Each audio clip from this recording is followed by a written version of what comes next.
Assalamualaikum warahmatullahi wabarakatuh. Yang saya hormati Ibu Dr. Nani Rozaini MSI selaku tutor mata kuliah Bank dan Lembaga Keuangan Syariah, serta teman-teman yang saya sayangi.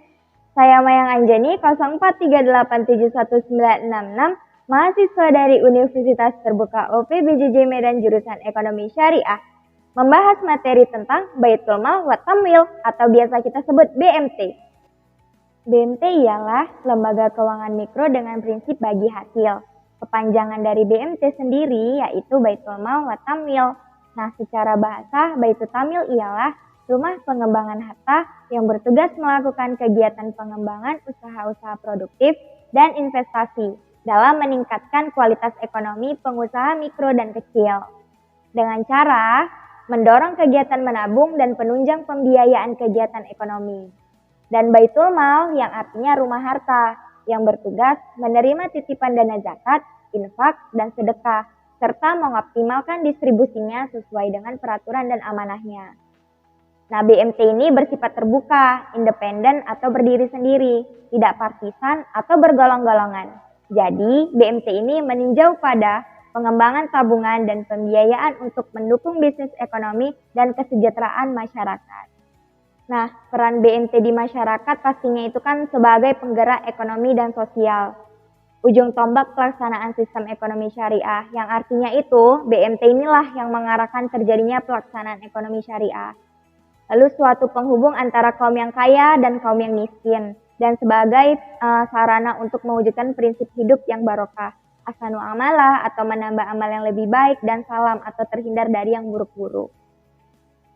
Lalu fungsi BMT di masyarakat yang pertama itu meningkatkan kualitas sumber daya manusianya agar menjadi lebih profesional, salam, dan amanah dalam berusaha menghadapi tantangan global atau kerusakan yang dilakukan oleh manusia.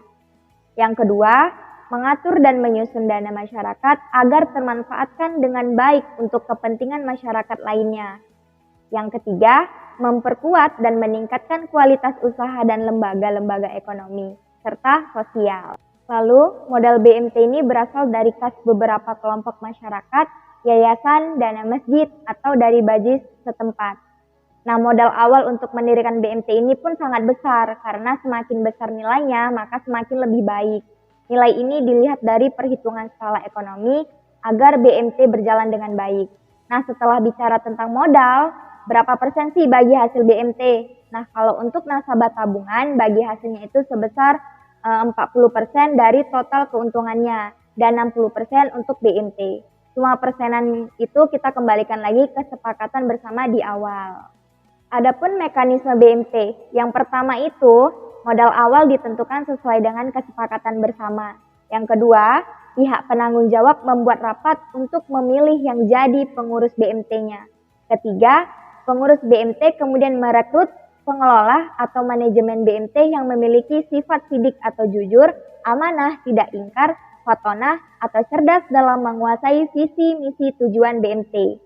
Yang keempat, pengurus BMT menghubungi Pinbook atau pusat inkubasi bisnis usaha kecil setempat untuk memberikan pelatihan kepada calon pengelola atau manajemen BMT tadi.